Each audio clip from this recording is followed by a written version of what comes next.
Hey guys, D.Bowie here, and this is how to play Lone Druid in 701 featuring Arteezy.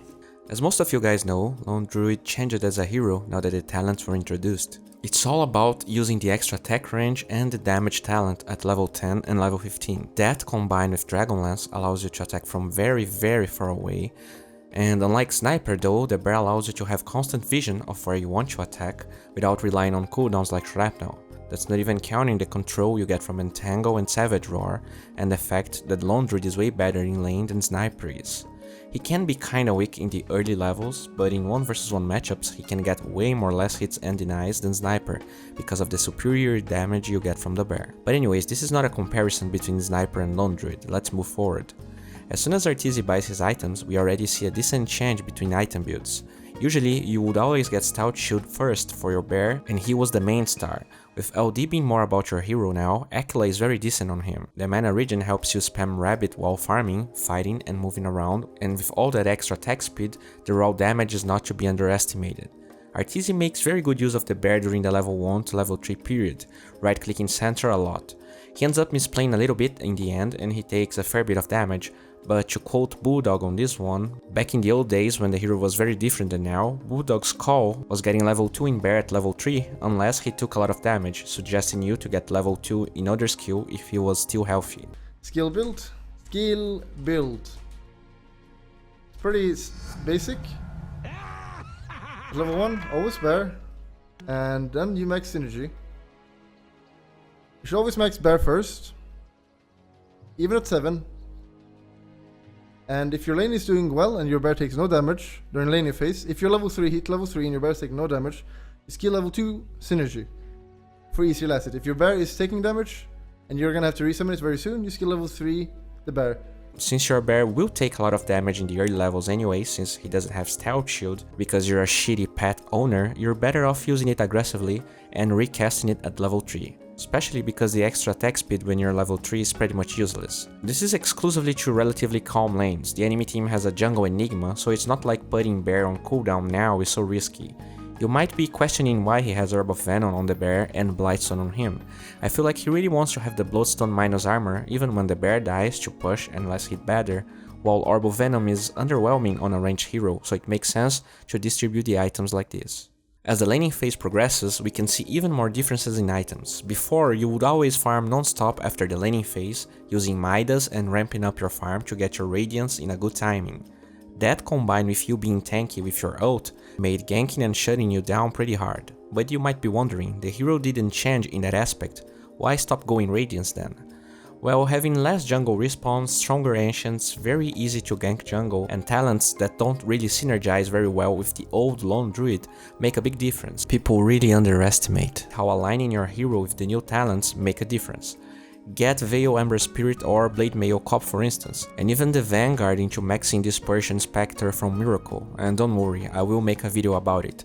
But that's only to say that if you're not aligning your items and playstyle to your talents, you will have a hard time because at least in higher MMRs, people will be doing that.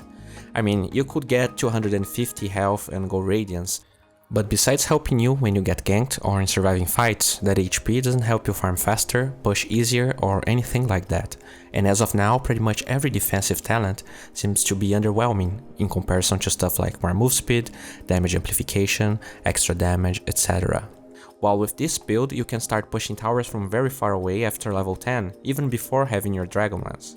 Oh, one thing I did not mention about Lone Druid in the new patch is that the bear allows you to secure bounty runes, and just a few minutes after getting that rune, we see a complete outplay coming from our Canadian boy.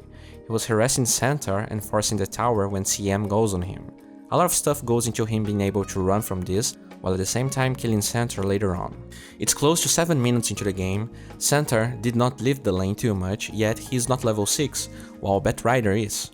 Arteezy's amazing prowess on the hero and the 22 denies that come from it make sure that Centaur doesn't have ult here, and that for sure would be enough to kill Arthur. The second point is how he instantly reacts to the CM gank, not running towards his tower but attacking Centaur with the bear.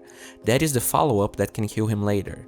He gets lucky with an entangle, and oh, pay attention how he had Rabbit ready before the gank.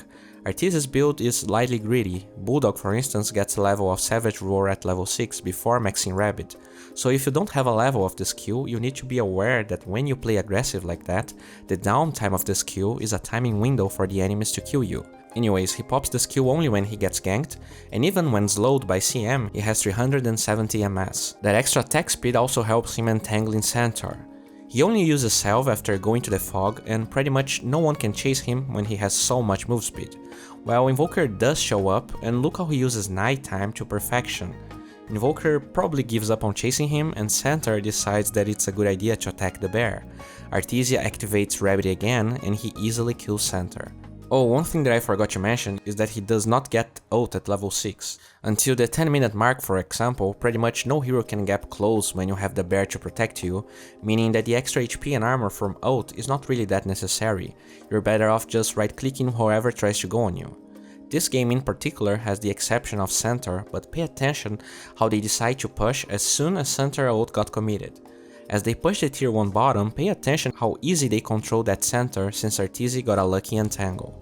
Also notice that while they focus Centaur, Arteezy uses Savage Roar to cancel the animation from Centaur's Stomp, and that kills him before he was able to do anything. Amazing play. Unfortunately, Enigma just finished Blink and goes on them. The thing though is that on Range Farm and Rabbit, Lone has a huge move speed, and even with open wounds he's running away with 250 move speed. And during all of that, pay attention how he keeps the bear attacking Enigma. He quickly thread switches, uses Magic Wand and casts another bear.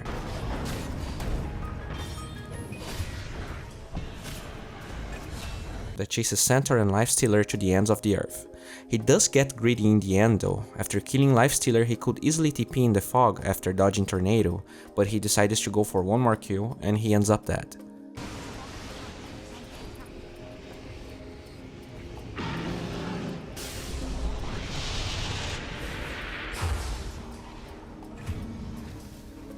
Unlike in most of the professional games from Dota Pit, Arteezy decided to go for Desolator instead of Maelstrom. I'm not really sure why, but one of my theories is that after Enigma spending Black Hole, he can siege for the next 3 minutes with no fear whatsoever. That combined with Nighttime being on and Batrider having Blink Dagger allows them to take tower after tower, and Desolator is way better on that regard than Maelstrom. Also, considering he already has Blightstone because of the laning phase, the price difference between the items is very small. And at the same time, Desolator feels better to deal against Lifestealer. But the most likely reason is because he still is level 11, and Maelstrom synergizes very well with the extra damage from the level 15 talent, so maybe he wants to connect that power spike with Maelstrom at the same time. One cool little trick we see him going for during the tier 2 push is going to ult farm, using Battle Cry and then going back to range farm. You still keep the buff, allowing Arteezy to melt that tower. One minor point to add is that Entangle deals physical damage, so it gets amplified by Desolator as well. I mentioned being able to push after Black Hole was spent, and I'm not really sure whether Arteezy was paying attention to it, but look at this clip. His team could easily push that tier 2 and still defend their tier 2 since they have Glyph ready. He saw Enigma pushing the tier 1 top with Lifestealer just a little bit before, and with that Observer Ward deep in the enemy's jungle, he never saw Enigma. Look, I am not saying Arteezy knew the exact Black Hole timing and TP there to bait it, allowing him to easily power through their low net worths because he quickly casts True Farm when Enigma shows up, getting them 2 extra kills while also being able to siege even more map control with those kills and Black Hole being on cooldown. But maybe I am saying that he wanted them to go on him with or without Black Hole ready. You can see that he was ready to cast ult and thread switch to strength. That's the key aspect of surviving through that gank, and of course Savage Roar. And pay attention to his clicking patterns, allowing him to position right on the edge of Midnight Pulse while the bear chills on the enemy team. Great play. The biggest struggle that even I find myself most of the time is that even when I know I am ahead in terms of net worth, I have trouble turning in the aggression. It's very easy to either commit too little, being afraid to lose what you earned, or commit too heavily. This type of play here is perfect for that because since they were pushing that area, they knew that everyone besides those 2 heroes were in their base, so he knows exactly what to expect when he TPs in that tower. After that fight, we can see a pretty cool efficiency trick Arteezy tried to pull off here. As he farms the lane with his hero, he uses the bear to draw aggro from the jungle creeps.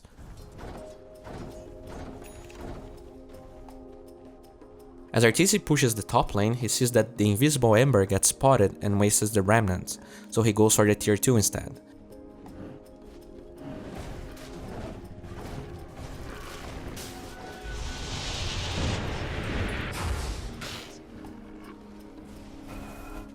Same story as last time, ult, battle cry, back to range farm, melts tower, leaves.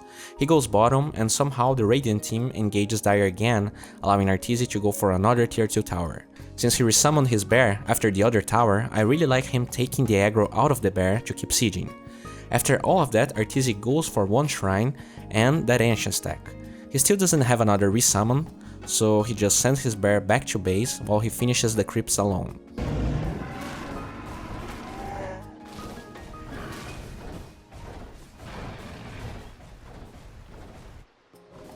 Another fight starts and I really like his decision making here. He was right clicking some enemies and reacts ultra fast to Enigma's jump. A lot of players would be keen on finishing Enigma off to save his allies, but you need to understand that in this game Arteezy has way more net worth than anyone in his team, and in this fight he risks dying, so pay attention how he gives up on killing Enigma even though maybe he would be able to, since Crystal Maiden and Centaur are coming from the other side. As they jump in the other enemy heroes, he then can kill Enigma, and since they spent their disables and this is key for him surviving, he knows he still have Savage Roar, so he can dive pretty deep on Enigma. Also pay attention how he waits Rage to end, only to be sure he will survive. This is probably worthy of a crispy play.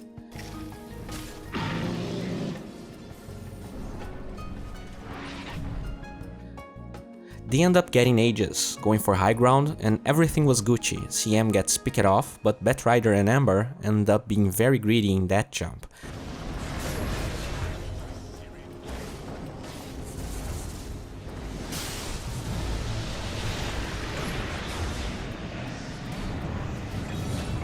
And this fight showcases some of the weaknesses of the new Lone Druid. Since Radiant doesn't have any true frontline hero and the bear has no items, they have a hard time actually dishing their damage. That combined with Lone Druid not wanting to high ground for this engagement reduces the damage Arteezy deals by 25% because of the high ground. With a good buyback, Dire turns the fight around and only Arteezy survives. Arteezy gets a glimpse of Lifestealer going to the jungle, and we see a cool usage of Savage Roar against heroes with escapes or magic immunity. In this case, Lifestealer is very tanky, so he survives, but if he was low on HP or weaker, this type of play can help you cancel the animation of the escape, while you deal enough damage until they can cast it again. By this point the game is pretty much over, even though it lasts for more time than you would expect. But as Arteezy goes mid to help his team, I really like how he uses the Mjolnir buff on Bear, sends it towards the creep wave on the top lane, only to recall him later when he needs the fluffy boy.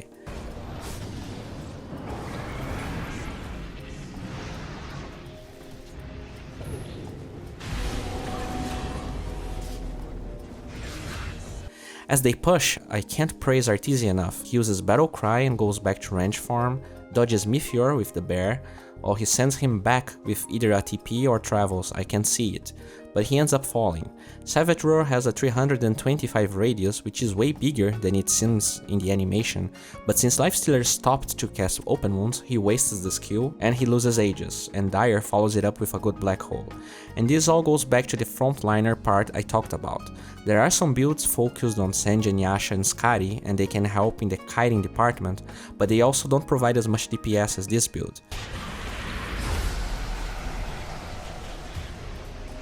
Arthur gets ultra lucky. He was going for a very risky TP when he spots Invoker with the vision from teleporting and manages to cancel it. Anyways, they end up killing Lifestealer with no buyback, Enigma has no black hole, easy barracks, right?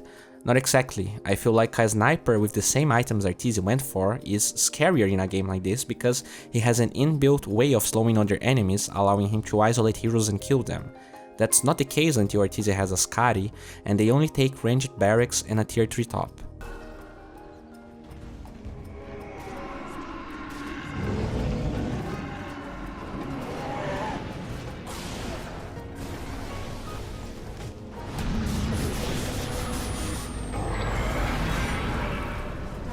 Another great fight from Arteezy.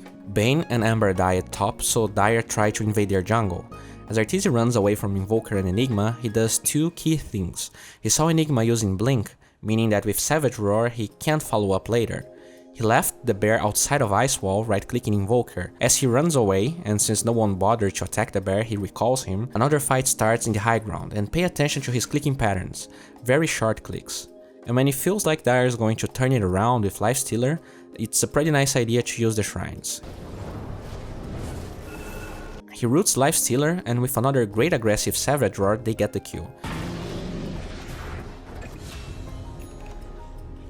But again, they are not able to siege high ground. The bear is not enough to withstand all the aggression and control from Dire. And even that is on cooldown now, so they need to retreat. Not only that, they also get initiated by Centaur and everyone dies. As the clip suggests, Dire definitely has an Observer Ward there. Centaur gets a beautiful stun, and even though Arthur dies, he was right on not casting the bear. It would give Dire even more gold, and the bear will still be on cooldown when he respawns. His level 20 talent is the minus 50 seconds respawn, which is great, I guess. I mean, it's a tough call, while the problem this game is that the bear can't deal with all the aggression from Dire. 7 armor is not going to solve this, and this type of Lone Druid can't start buying items for your bear before maxing out. So I guess the reduced respawn timer is better this game, even though Dota buff says that the win rate is better for the other talent. But I mean, with so many people still playing the old style of bear, we can't know for sure whether that applies for this type of Lone Druid or not. I guess another point about this talent having lower win rate than the other one is that in games Lone Druid was going to lose regardless, the reduced respawn timer only helps him die more times, kinda like Meepo in the old times. Before I finish this video, I would like to thank everyone for supporting me and my channel. As most of you know, the greatest bottleneck in making my videos is finding meaningful replays and fights to dissect for you. At the same time, I always felt that my Patron rewards were underwhelming and were not giving my supporters anything in return. I want to change that, and as of now, if you want to help me make better videos, you can be my patron there, you can share a replay or a particular fight you liked with me. What's in there for you? Well, if I ever use a suggestion you sent me, you will be participating in a monthly raffle. The winner gets a replay of their choice analyzed by me. You can choose exactly what you want me to focus on and whether the video gets uploaded on YouTube or not. All the Patreon users will have access to the video as well, so that's cool. Well, this wraps up for today. If you enjoyed this video, please guys give it a thumbs up, it helps a lot. If you want to see the extended version of this video, please check the link in the description, and I can't overstate how this video would never be possible without the huge help from the Pugna guys, so please show them some love. Pugna is a platform where you can learn from people like Chessie, Fogged, Slasher, Monib, and get better at the game. They have now great content on 7.0.0, and if you want to raise your MMR, it's a great time. Just figure out the patch faster than others and get those easy wins. And of course, if you enjoyed this content, please subscribe to my channel and let's keep learning together. A few seconds later, the Radiant hero's gone on them again, and I want to point out a minor thing he does here that in my opinion, even though it doesn't directly help the fight, it could make a difference if Radiant was there a few seconds earlier. He gets the Boots of Elfskin in the side shop, meaning that he has a part of the bonuses from that 2k gold item he bought, whereas if he bought everything from the base and someone went on him, his effective net worth would be way less than it shows in the charts. Anyways, the first part of this clip